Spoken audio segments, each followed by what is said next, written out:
नमस्कार, मैं डॉक्टर झरना पटेल प्राकृतिक चिकित्सक हूं और न्यू डाइट सिस्टम की मोटिवेशनल स्पीकर हूं। आप सभी हमारा परिवार हो, हमारी वीडियो देखते हो, लाइक करते हो, कमेंट करते हो, शेयर करते हो, सब्सक्राइब करते हो। आप सभी के चरणों में मेरा सत सत प्रणाम है। हमारी सिस्टम में हम बोलते हैं कि पूरे साल अगर जो तपश्चर्या करेंगे, पूरी जिंदगी जो तपश्चर्या करेंगे या तो फिर सिस्टम को फॉलो करेंगे, वो कभी भी बीमार नहीं पड़ेंगे।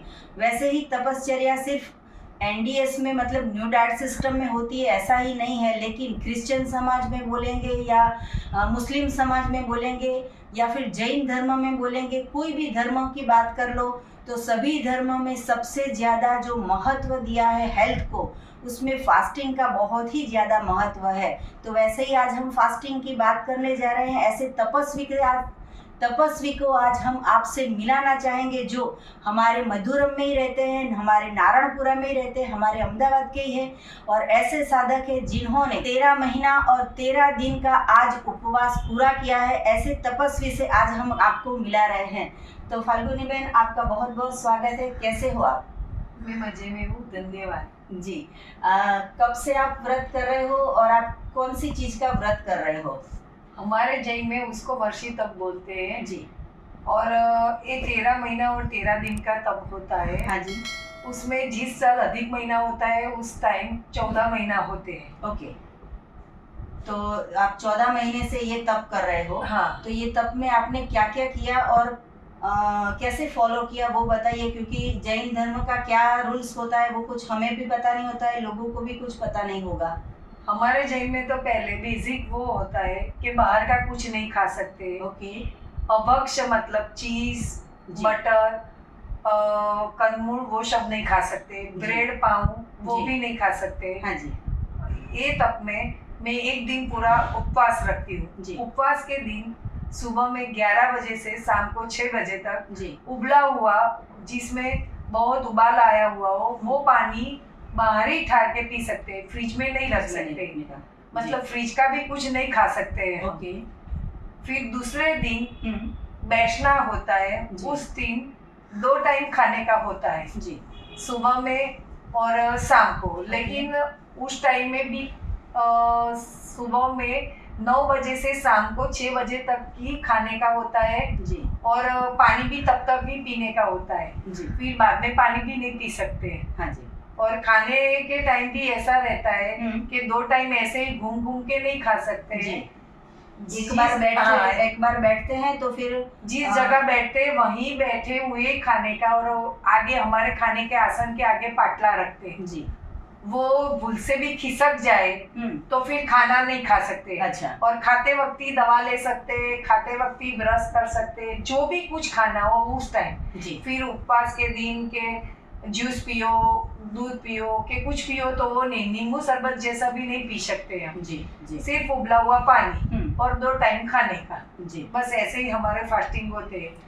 तो दूसरे दिन जब भी आपका दोनों टाइम का खाना होता है तो वो खाने में भी आप रॉ फूड को ज़्यादा आप प्रीफर करते हो और फिर बाद में आप पकाया हुआ लेते हो? किस तरह का भोजन होता है उसमें? क्या होता है कि हमारे जैन में ऐसी फिलोसॉफी है जी कि शरीर को उपवास के दिन टकाए रखने के लिए ऐसा फूड लेना चाहिए, मतलब कचरा शरीर में नहीं डालना चाहिए, ऐसा फूड डालना चाहिए कि जिससे शरीर में एनर्जी बनी रहे। हाँ जी। इसलिए हम पहले तो मतलब पचकान पाड़ते हैं तो नींबू पानी, फिर गुड़ का पानी, फिर कच्चा गुंदर और गुड़ मिक्स किया हुआ पानी, फिर कोकोनट जूस और कोई भी फ्रूट का जूस, लेकिन ज्यादातर हम गुड़ का पानी, गुंदर का पानी और कोकोनट जूस तो कंपलसरी लेते हैं। ओके।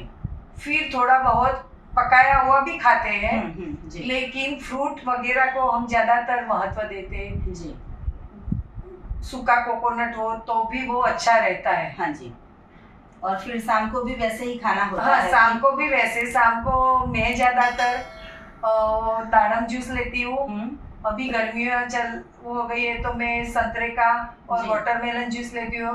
पानी से ज्यादा मैं उसको प्रिफर करती हूँ जी, कि इससे मतलब एनर्जी बनी रहे और रात को फिर प्यास नहीं लगे। हाँ जी। और मतलब विंटर के 4 महीने में हमारे में ड्राई फ्रूट लेते हैं तो ड्राई फ्रूट ज्यादा लेते हैं जी। खाने से मतलब पकाया हुआ खाने से ज्यादा ये सब लेने में बहुत अच्छा रहता है जी। अभी हम 8 महीने सिर्फ बादाम ही खा सकते हैं, हमारे में ऐसा होता है और ड्राई फ्रूट नहीं लेते हैं। ओके। लेकिन अभी भी हम बादाम ज्यादातर लेते हैं। जी।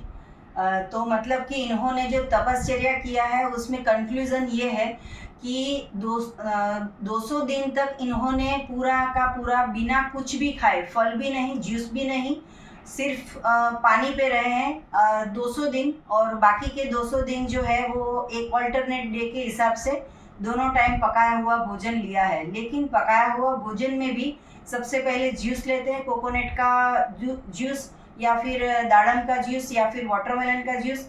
ऐसे करके इन्होंने 400 दिन का तपश्चर्या किया है। ऐसे तपस्वी हमारे साथ बैठे हैं, पहली बार हमारे सेंटर पे आए हैं, तो ऐसा नहीं है कि हम ऐसे ही इनको जाने देंगे। तो इनकी शुभकामनाओं के लिए हम ऐसी एक चीज़ देना चाहेंगे जो मैंने नहीं बनाई है, गिफ्ट की दौर से परमात्मा ने बनाई है, ऐसी कुछ चीज़ हम इनको देना चाहेंगे। तो फाल्गुनी बहन, आपका ये आपके लिए ये आपको तपश्चर्या की है उसका फल है, बैठिए इसका आप जूस पीजिएगा। तो ये बहुत अच्छी बात है कि देखो हर एक धर्म में हम बोलते हैं कि फास्टिंग करना बहुत ही ज़रूरी है। तो पूरी दुनिया में जो भी लोग रहते हैं उनको हम बताना चाहेंगे कि हर साल में 4 नवरात्रि आती है, उसका अगर कोई फास्टिंग कर लेगा तो भी उसकी हेल्थ अच्छी रहेगी। हर एक महीने में 2 11 आती है, वो निर्जला कर लेंगे तो भी उनकी हेल्थ अच्छी रहेगी। या तो फिर हर महीने में 4 दिन उपवास कर लो, एक दिन खाना, एक शाम को खाना, एक टाइम खाना, एक टाइम नहीं खाना, ऐसे भी उपवास कर सकते हो। ऐसे भी कोई तय कर सकते हो कि हर संडे उपवास करना है, ऐसे भी कोई तय कर सकते हो कि हर मंडे उपवास करना है। लेकिन उपवास को इतना भार देना है हमें हमारे शरीर के ऊपर कि खाते रहोगे खाते रहोगे खाते रहोगे तो एक न एक दिन ऐसा होगा कि कोई भी एक सीज़न में आप बीमार पड़ जाओगे। जब भी समर से विंटर आता है तब, या फिर विंटर से रेनी सीजन आता है तब, या फिर वसंत ऋतु आती है, शिशिर ऋतु आती है, ऐसी ऋतुएं जब बदलाती है तभी भी इंसान बीमार पड़ता है, वायरल इन्फेक्शन। तो फाल्गुनी बहन, ये बात कहिए कि आपका 400 दिन से ये तब चल रहा है, तो आपको कभी बुखार आया, जुकाम आया, या फिर हॉस्पिटल जाना पड़ा, पेट दर्द हुआ, सर दर्द हुआ, बैक पेन हुआ, पैर पेन हुआ, कोई प्रॉब्लम आया कि ईश्वर की कृपा से आपका तप जो है वो दवाई के बिना अच्छा चल रहा है? नहीं, मेरे इतने दिन में एक भी दिन ऐसा नहीं हुआ कि मुझे बुखार आया। ओके। आदिनाथ परमात्मा की बहुत कृपा है जी। मैंने जब स्टार्ट किया था तब मेरे गर्भाशय में जी फाइबर की गांठ थी, लेकिन मुझे बहुत ब्लीडिंग का प्रॉब्लम था, तो डॉक्टर ने तात्कालिक ऑपरेशन का बोला था जी। लेकिन 1-2 बार मैं पीरियड्स में हुई जी। बाद में मेरा बिल्कुल वो प्रॉब्लम क्लियर हो गया अपने आप ही। अरे वाह, क्या बात है। हाँ, इतना मुझे तप का प्रभाव है, परमात्मा की कृपा है जी। और मुझे चलने फिरने में थोड़ा सांस चढ़ता था, ऐसा रहता था, मैं बहुत आलसी थी चलने के लिए जी। लेकिन ये उपवास करने के बाद इतना बेनिफिट है कि मैं बहुत आसानी से बहुत दूर तक जा सकती हूँ, चल सकती हूँ। और हमारे में तो ऐसा बोलते हैं जैनों में कि महीने में 2 पाँचम, 2 आठम और 2 चौदस उतने दिन तो फास्टिंग करना ही चाहिए। हाँ जी। फास्टिंग से बॉडी तो शुद्ध रहती है लेकिन मन भी इतना संयमी रहता है कि फास्टिंग करने वाला जल्दी किसी से झगड़ा नहीं करेगा। हाँ, उसके मन में बहुत गंदे या विचार किसी नहीं के आएंगे। लिए बहुत खराब विचार नहीं आएंगे और कॉम्प्रोमाइज मतलब जी। संत महात्मा जैसा नेचर बन जाता है। हाँ हम जी। पूरा संत तो बन नहीं सकते लाइफ जी, में जी। लेकिन फास्टिंग करें इतने दिन तो कम से कम हम अच्छे इंसान बन ही सकते हैं। हमें खुद पता चल जाता है कि हमारा नेचर चेंज हो गया हाँ, है। वो सही बात है जी, पॉजिटिविटी जो है वो हाँ, बढ़ अपने जाती में है। पॉजिटिव ऑरा बहुत आ जाता है। जी, अब वो आपके दिखाव से भी दिख रहा है कि एकदम शांत प्रकृति के दिख रहे हो, एकदम आपके जो फेस है उसके ऊपर ग्लो दिख रहा है। फाल्गुनी बहन, आपका वजन कितना कम हुआ होगा? मेरा वजन 15 से 16 किलो कम हुआ। जी, तो कैसा लाइट फील कर रहे हो कि जो 15 किलो वजन ज्यादा लेके घूम रहे थे और 15 किलो अभी वजन लॉस हो गया है? वैसे तो हम जिम जाएंगे, रनिंग करेंगे, साइकिलिंग करेंगे, स्विमिंग करेंगे, कुछ भी करेंगे, 16 किलो कम करना बहुत ही मुश्किल ही है। क्या फील कर रहे हो वो मैं बताइए। बहुत अच्छा फील कर रही हूँ कि क्योंकि जो कपड़े मैं नहीं पहन सकती थी वो पहन सकती जी। हूँ। अभी तो ऐसा है कि मेरी लड़की के कपड़े मुझे हो जाते हैं। अरे वाह। और मैं बहुत अच्छा फील करती हूँ। मुझे अभी ऐसा लगता है कि मैं फास्टिंग चालू रखूं कि नहीं रखूं, बीच बीच में तो फास्टिंग करूंगी। हाँ जी। लेकिन ये मतलब मेरा जो बॉडी हो गया है वो उसको मेंटेन करने के लिए मैं आपसे टिप्स मांग रही हूँ कि मैं क्या करूँ कि मेरा बॉडी इतना मेंटेन ही रहे। जी, तो इनका जो 16 किलो वजन कम हुआ है इसके लिए इनको भी टिप्स देंगे और पूरी दुनिया को भी टिप्स देंगे कि अगर आपने ऐसा तब किया है कि एक दिन पूरे दिन कुछ भी नहीं खाना और दूसरे दिन जो है 2 टाइम खाना, तो आपके बॉडी में इतना सारा बदलाव आ गया। तो वही तब आपको अभी एनडीएस के सिस्टम से करना है कि पूरे साल में दोपहर का जो लंच है वो पूरी प्लेट भर के फ्रूट खा लो और या तो फिर जूस पी लो, और फिर शाम को जो है वो 5 बजे आपको जो भी आपके डिनर का टाइम होता है आपके धर्म के हिसाब से, वो भी बहुत अच्छी बात है कि 6 बजे के बाद जब सूर्य का अस्त हो जाता है तो बैक्टीरिया बनने चालू हो जाते हैं, वो साइंस है। तो उसके मुताबिक भी आपका बहुत ही अच्छा है कि शाम को 6 बजे के बाद आप नहीं खाते हो, तो 6 बजे आपको जो है वो डिनर में रोटी सब्जी दाल चावल हांडवा ढोकला इडली संभार जो भी खाना है वो सब कुछ पेट भर के खाओगी अगर, तो मुझे लगता है कि नेक्स्ट 1 साल के बाद आप खुद अगर आपको देखोगे तो सेम टू सेम ही आपका वजन रहा होगा, आपकी बॉडी में कोई रोग नहीं आएंगे या फिर आपकी बॉडी जो है वो ज़्यादा फिर से वेट गेन नहीं करेगी। ये बहुत अच्छी बात है। फाल्गुनी बहन ये कहिए कि आपको ये तप करने की प्रेरणा कैसे की, आपके घर में भी और कोई कर रहा है ऐसा तप? हाँ, मेरी भाभी है, छोटी भाभी और भैया दोनों ने, हमने तीनों ने साथ में उठाया था। अच्छा, तो वो दो को मतलब इच्छा हुई। तो उन्होंने ऐसा मेरे सामने विचार रखा जी, तो मैंने भी सोचा कि मैं भी करना तो चालू करूँ, फिर नहीं कर सकूंगी या कुछ होगा दिक्कत कोई प्रॉब्लम होगी जी बॉडी के अपोजिट तो बाद में छोड़ दूंगी, लेकिन ट्राई करूँ तो ही पता चलता है ना मुझे। जी, तो हम तीनों ने साथ में चालू किया था और मेरी लड़की की सास भी ये तप कर रही है। अच्छा, तो आपकी भाभी का नाम, आपके भाई का नाम और आपकी जो लड़की की सास है उनका नाम भी लेके आप उनको भी याद कर लीजिए। तो वो भी अगर हमारी वीडियो देख रहे हैं तो हम उनको भी पूछ रहे हैं कि सातामा हो आप स्वस्थ रहो, आप तंदुरुस्त रहो और आप ऐसे ही तप करते रहो, ऐसी भगवान से शुभकामनाएं। उनका क्या क्या नाम है? मेरी भाभी का नाम है पलक नीरव शाह जी, भाई का नाम है नीरव एस शाह जी, और मेरी वेवन का नाम है दीप्तिबेन रिकेल शाह जी। तो आप तीनों को भी बहुत बहुत शुभकामनाएं। आप भी इनके जैसे तप कर रहे हो, भगवान ऐसी शक्ति दे आपको, आप तप करते रहो, ये बहुत अच्छी बात है। अभी बात रही टिप्स की कि आपको हेल्दी रहना है, आपको पतले भी रहना है, आपकी बीमारियां भी नहीं आनी चाहिए। और ये सबसे अच्छा इन्होंने कहा कि जो पेट के अंदर जो फाइब्रोड थी वो भी उनकी पिघल गई है। तो आप समझिए कि जो भी लेडीज़ 40 के प्लस होती है उनको गायनिक प्रॉब्लम बहुत ही होते हैं, आज नहीं तो कल मेनोपॉज का प्रॉब्लम होता है, जो बार बार गुस्सा आता है या फिर आलस आती है या फिर रोना आता है या फिर इतने सारे बॉडी में चेंजेस आते हैं, फूल जाता है बॉडी, अच्छा नहीं लगता है, कुछ फीलिंग अच्छी नहीं आ रही है, उन लोगों को भी हम कहना चाहेंगे कि कोई भी धर्म में आप हो लेकिन अगर ये सिस्टम को फॉलो करोगे तो आपको ऐसी कोई बीमारी नहीं रहेगी और साथ साथ में हॉस्पिटल से बच जाओगे, डॉक्टर्स के खर्चे से बच जाओगे, आप सर्जरी से बच जाओगे, आप दवाइयों से बच जाओगे।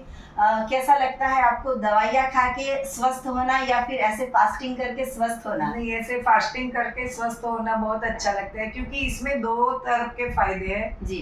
फास्टिंग करके अपना तो फायदा होता है लेकिन हमें जिस नजर से लोग देखते हैं तो बहुत मान मिलता है और ऊपर जाके भी ऐसा ऊपर की दुनिया देखी नहीं है लेकिन कहते हैं कि अपने को एक बेनिफिट मिलता है परमात्मा की ओर से और यहाँ उसका अनुभव मुझे है जी।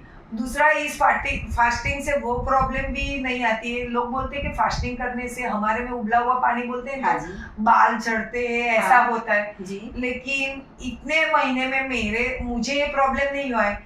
वो बेनिफिट कोकोनट जूस से ही है। हाँ जी, कोकोनट जूस पीने से मेरे में एक दिन भी मुझे ऐसा प्रॉब्लम नहीं हुआ कि मुझे ज्यादा बाल झड़े कि कोई दवा लेनी पड़ी, मुझे कोई प्रॉब्लम नहीं हुआ है फास्टिंग से जी। तो जिस लेडीज को भी हेयर फॉल हो रहा है उन लोगों को के लिए भी टिप्स है कि फास्टिंग कीजिए और कोकोनट का पानी पीजिए। आप समझिए कि जो हेयर में हम तेल डालते हैं, ऑयल डालते हैं, वो कोकोनट से बनता है। तो आप समझिए कि वो कोकोनट से बनाने की प्रोसेस होगी। इससे अच्छा है कोकोनट का डायरेक्ट पानी ही पी लीजिए। फाल्गुनी बहन, ये बताइए कि हमारे सिस्टम में तो हम बोलते हैं कि दूध और दूध की प्रोडक्ट नहीं लेनी है, तो आपने क्या पूरे साल में, मतलब कि 400 दिन के आपके उपवास में आपने दूध पिया हो या फिर आपने चाय पिया हो, ऐसा कुछ दही खाया हो, ऐसा कुछ लिया है या फिर आप नहीं लेते हो? हमारे उपवास में वैसे तो दूध, दही और घी का ज्यादा उपयोग करते हैं कि जिससे शरीर टका रहे जी। लेकिन मुझे घी बिल्कुल पसंद नहीं है, इसलिए मैंने तो घी लिया ही नहीं है। अच्छा। और मैं दूध भी नहीं पीती हूँ। ओके। दूध दही भी नहीं लेती हूँ, चाय दूध दही मैं यूज ही नहीं करती हूँ। जी। तो दूध की प्रोडक्ट के बिना भी चलता हाँ, है? चलता है। मैंने सिर्फ फ्रूट का ज्यादातर इस्तेमाल किया है। जी। एनिमा के बारे में बताइए कि एनिमा करना अच्छा रहेगा, नहीं अच्छा रहेगा? एनिमा के बारे में क्या कहोगे? एनिमा करना बहुत अच्छा रहता है जी। क्योंकि मेरी लड़की है, वो एनडीएस का सिस्टम फॉलो करती है, उसको एनिमा से बहुत ज्यादा फायदे हैं। जी। उसको स्किन की प्रॉब्लम थी, लेकिन एनिमा करने से उसको पूरी प्रॉब्लम क्लियर हो गई है। जी, तो एनिमा तो करना ही चाहिए। हाँ, करना ही चाहिए। जी। आपकी डॉटर का क्या नाम है? उनको भी हम नमस्ते बोल देंगे। मेरी डॉटर का नाम है कनिशा। जी। तो कनिशा जी, अगर आप वीडियो देख रहे हो तो आपको भी प्रणाम है कि आप ससुराल में जाके भी ये सिस्टम को फॉलो कर रहे हो। वैसे ही अगर कोई भी लड़की मायके हो या ससुराल हो, अगर ये सिस्टम को पकड़ के रखेंगे तो पूरे ससुराल वाले जितने भी लोग हैं वो भी कभी हॉस्पिटल नहीं जाएंगे। पूरे घर में जितने भी लोग हैं, अगर इनको कुछ भी प्रॉब्लम होता है तो आपके पास जड़ी बूटी है, एक संजीवनी पॉट है, जिससे किसी को भी एनिमा आप करवाने का बोल सकते हो, जिससे इंसान स्वस्थ हो जाता है। न्यू डाइट सिस्टम करते हैं या फास्टिंग करते हैं या उपवास करते हैं, उन लोगों की उम्र जो है वो बढ़ती नहीं है लेकिन कम हो जाती है। आयु जो है वो बड़े नहीं दिखते हैं, छोटे दिखने लगते हैं। तो वैसे तो गर्ल्स की उम्र नहीं पूछनी चाहिए, फिर भी आपको पूछते हैं कि आपकी उम्र कितनी है? मेरी उम्र 49 ईयर्स है। जी। लेकिन मुझे ऐसा लगता है कि 39 की एज है, क्योंकि आप जो परफेक्ट स्लिम और ट्रिम दिख रहे हो, तो ऐसे ही आप दिखते रहो और ऐसे ही परफेक्ट रहो, ऐसी आपकी शुभकामनाएं हैं। Thank you. फाल्गुनी बहन, आपने तो उपवास किया है, लेकिन आपके घर में आपके बेटा हो, बेटी हो, हस्बैंड हो, उन लोगों ने कैसे सपोर्ट किया या उन लोगों के लिए खाना पकता था तो आप क्या फील कर रहे थे, वो भी बताइए। मेरे घर में मैंने उपवास जब स्टार्ट किए जी, तब मैं और मेरे हस्बैंड ही थे जी। उन्होंने बहुत सपोर्ट किया। वो ज़्यादातर बाहर से फ्रूट्स, वेजिटेबल वो सब वो ही लाते थे और मैं ना बोलती तब भी वो फ्रूट, उसमें कोकोनट, तो वो ध्यान रखते कि कोकोनट खत्म नहीं हो गए, वो अगले दिन लाके ही रखते थे, फास्टिंग के अगले दिन लाके ही रखते थे कि बेचने में वो यूज कर सके। हाँ जी। और वो भी क्या, उपवास के दिन तो वो क्या करते थे, सुबह का खाना नहीं खाते थे। अच्छा। वो भी सुबह में खाना अवॉइड करते थे कि अच्छा। मेरे अकेले के लिए खाना ना बनाना पड़े। वो सिर्फ शाम को ही खाते थे। अच्छा। वो बहुत सपोर्टिंग रहते थे, इसलिए मेरा उनको भी थैंक यू है। उनकी वजह से ही मेरा ये व्रत कंप्लीट हुआ। और उपवास में तो ऐसा रहता ही है कि घर वालों को सपोर्ट रहता है तो ही हम कंप्लीट कर सकते हैं। जी। तो जतिन भाई, आपको भी धन्यवाद कि इनका अच्छा सा ख्याल रखा और इनको जो तपश्चर्या की उसमें आपने सपोर्ट किया, ये भी बहुत अच्छी बात है। ऐसा होता है कि बच्चे के लिए या फिर हस्बैंड के लिए खाना पकाना हो या फिर खुशबू आती है, तो आपको क्या फील होता है कि वो उपवास है उसके दिन आपके मुंह में पानी आया या फिर खाने का मन हो गया, ऐसा कुछ आपका कुछ अनुभव ऐसा है कुछ? नहीं, उपवास के दिन ये फास्टिंग मैंने जब स्टार्ट किए जी, तब से मैं अपने आप खुद ही बना के जिस दिन खाने का होता है तब बनाती हूँ। जी। तो मुझे कंटाला आता है रसोई का, तो जी। मैं इतनी आइटम नहीं बनाती हूँ, सिर्फ 2 ही आइटम बनाती हूँ। अच्छा। तो मैंने पूरे साल में कोई भी फरसान अभी तक नहीं बनाया और खाया भी नहीं। अच्छा। लेकिन मुझे एक भी बार ऐसा मन से भी फील नहीं हुआ कि मुझे ये खाना है। अच्छा। मैं अपने घर में गेस्ट आते हैं जी, तो बाहर से खाना मंगवाती हूँ, जी। तरह तरह का। बाहर होटल में भी जाती हूँ और मैं पूरे साल घर पे तो बैठी नहीं रहती। जी। तो मैं हर फंक्शन में गई हूँ। हाँ जी। रिसोर्ट में, शादियों में, फार्म हाउस पे जी। लेकिन मुझे खाना देख के खाने का मन नहीं होता है जी। सिर्फ मुझे घूमने का मन होता है। तो मैं घूमने तो जाती हूँ, उपवास होता है तब भी जाती हूँ जी। जिससे मेरा मन तो प्रफुल्लित रहता है। और खाने में मेरी बिल्कुल ऐसा नहीं हुआ कभी भी जी। कि ये चीज मुझे खानी है, कब मेरा उपवास खत्म हो और मैं खाने लगूं। जी। मुझे खाने का कभी भी मतलब ऐसी रुचि हुई ही नहीं है। जी, तो ये जो है ना वो ईश्वर के तप है ना, तप करते हैं तभी हमारे बहुत ही ईश्वर के आशीर्वाद मिलते हैं, तभी ऐसी तपश्चर्या हम कर पाते हैं। ऐसे ही इंसिडेंस एक बार बना था कि हम मधुरम में रहते हैं, नारायणपुरा में, तो हम दोनों को एक ही घर में शादी में जाना था, फंक्शन में। तो हमारे जो भी रिलेशन में जितने भी जुड़े हैं वो सारी 10-15 लेडीज़ जो है वो सारे के सारे खाने गए थे, और मैं और फाल्गुनी बहन एक बाजू सोफे में बैठ के ढेर सारी बातें करते थे, क्योंकि मेरा भी फास्टिंग चल रहा था, इनका भी फास्टिंग चल रहा था।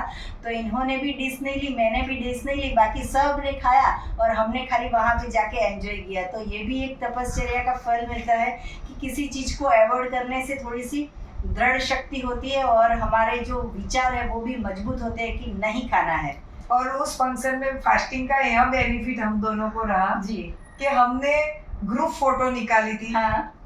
सब फोटो में बॉडी में हेवी लगते थे। हाँ। सिर्फ हम दोनों ही ऐसे छोटे लगते थे हाँ जी। कि अपनी फोटो हमें ही देख के हमें अच्छा लगता है। जी, हम स्लिम और अच्छे से फिट दिख रहे थे।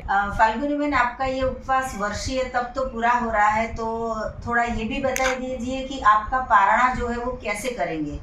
हमारे में ये वर्षी तप का पारणा करने के लिए पालीताना तीर्थ धाम है जो गुजरात में आया हुआ है, वहाँ जाते हैं। वहाँ आदिनाथ भगवान को हम शेरडी के रस से पक्षार करते, बाद में ये उपवास तोड़ते। उस दिन हमें अगले 2 दिन से उपवास करने का होता है, 2 दिन फास्टिंग रखने का होता है। फिर तीसरे दिन पालीताना की यात्रा करते। वो पालीताना का हमारा जो शत्रुंजय गिरिराज है उसके 3750 स्टेप्स है। 2 उपवास के ऊपर हम वो स्टेप आसानी से चढ़ जाते हैं। वहाँ ऊपर जाके हम दादा को शेरडी के रस से पक्षार करते, फिर नीचे उतरते। बाद में हमारा पारणा शेरडी के रस से ही सिर्फ होता है और एक जगह पर बैठ के शेरडी का रस जितना पिलाते उतना पीते, फिर पानी भी छोड़ देते, फिर अगले दिन ही हम पानी भी पी सकते। इस तरह से हमारा पारणा होता है। जी, तो देखिए कि भगवान का जब भी हम व्रत कर रहे हैं तभी पूरे के पूरे 2 दिन के निर्जला और पूरे साल के उपवास करने के बाद भी इतने सारे स्टेप्स ऊपर चढ़ना, और चढ़ने के बाद भी ऐसा नहीं है कि मूंग खाने हैं बॉईल किए हुए या फिर मूंग का पानी पीना, ऐसा कुछ भी नहीं। देखो, भगवान के जो बनाया हुआ अमृत जूस है, गन्ने का जूस, उससे भगवान को धराते हैं और फिर वो धराने के बाद इंसान वो जूस से पारणा करते हैं। तो ये जो तप है वो बहुत ही अच्छा तप है। इन्होंने ये तप किया है, भगवान इनको बहुत ही शक्ति दे, ऐसी हम ईश्वर से प्रार्थना करते हैं। तो ऐसे करके इन्होंने जो तप किया है उसके लिए आपको बहुत बहुत बधाई हो, आपको धन्यवाद हो, आपको प्रणाम हो। बस ऐसे ही स्वस्थ रहो, हमारे नारायणपुरा का नाम रोशन करो, मधुरम का नाम रोशन करो। ऐसी आपको शुभकामनाएं। और भी कुछ ज़्यादा जानकारी चाहिए तो मेरा संपर्क कर सकते हो। मेरा फ़ोन नंबर है 9824317955। सुबह में 10 बजे और 12 बजे के बीच में आप मुझे कॉल कर सकते हो। अहमदाबाद के नारायणपुरा में मेरा NDS हेल्थ सेंटर है, जहाँ पे निःशुल्क में आके आप हमसे मिल सकते हो। और अगर आपको एनिमा की ज़रूरत हो या फिर आपको हमारी कोई ऑर्गेनिक प्रोडक्ट की ज़रूरत हो तो यही वीडियो के नीचे डिस्क्रिप्शन बॉक्स में हमारी वेबसाइट है, वहाँ पे ऑर्डर कर सकते हो। और अगर आपको मिलना है तो यही नंबर पे व्हाट्सएप पे मैसेज करके अपॉइंटमेंट लेके आप हमसे मिल सकते हो। तो सदा स्वस्थ रहो, सदा खुश रहो, सदा तंदुरुस्त रहो, सदा हंसते रहो, सदा हंसाते रहो, ऐसी शुभकामनाओं आपको सातामा। और आपको खूब खूब धन्यवाद। आप यहाँ पे आए, आपने अपना कीमती समय दिया, आपने ऐसा तप किया और आपने अपना अनुभव पूरे समाज को बताया, इसके लिए आपका धन्यवाद। थैंक यू, आभार, प्रणाम, बाय।